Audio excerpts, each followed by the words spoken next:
How would you describe the relationship between the three of us, the three of our characters? I wouldn't say it's like traditional love triangle. I don't know. I wouldn't say, I wouldn't, I think maybe like the love triangle thing would diminish it a little bit. It's like a love triangle, but without like the bottom line, you know? Yeah. Like, yeah, it's like this.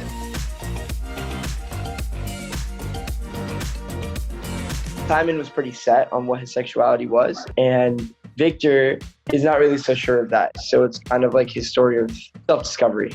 You could see that Victor in a way is kind of disconnected from the world, such as Simon was, and he feels like a part of him is hiding. He's kind of like a normal person trying to figure out his life and place in the world, and that just so happens for Victor's sexuality, and I think that's also very relatable on both parts. What do you think makes your guys' characters relatable to like younger audiences? I think Mia's relatable because she's kind of dealing with some family stuff, and I think we can all relate to that and how we often mask what's going on underneath the surface with smiles and more superficial aspects of ourselves. Not that Mia is superficial, I don't think she is, but we all kind of are to an extent in high school, and I think that's relatable. I think we're all like trying to fit in, and like sometimes we can present a different version of ourselves than what we actually are or what we like, want to be. Yeah, for sure. So what other teenage themes do you think like the show highlights in a way that's accurate?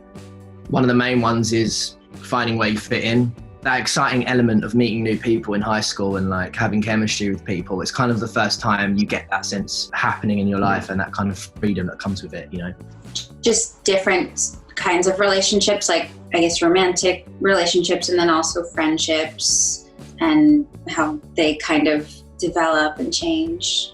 Family dynamics. There are generational gaps that like definitely impact how you like relate to your family.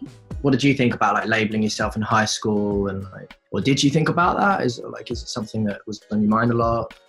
Honestly, I feel like I've always kind of labeled myself in a way where it's like, I'm an actor, I'm this and I'm that. And, I think people do it throughout life. And just like, people, when you meet someone, most of the time you ask them, what do you do? And they say, I am blank.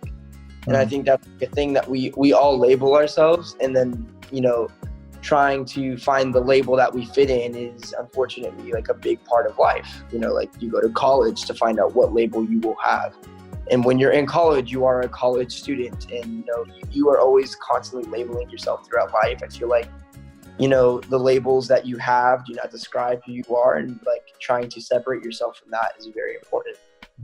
Yeah, and I think people want to be able to just put a label on somebody. I think that's the easy thing to do, because you want to be able to say, I know who this person is, I know what they're like, but I think obviously like our identities are much more complex than that.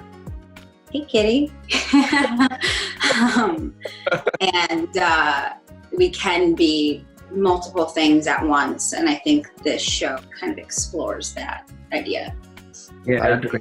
Because when you kind of say like what Michael was saying, oh, I am this, or like there's a load of ideas that come with that, isn't there? And, like, it's limiting. It's limiting, and sometimes it's more freeing. Like, you know what, I'm not gonna put pressure on this. I'm not gonna label myself. Especially now, a lot of people like feel like they need to label themselves to have worth, and I think that's something that I've got personally. I don't know about you guys, but like that's I've always like tried to put a label on something so that I felt important, or I had some kind of ring to the table. Yeah.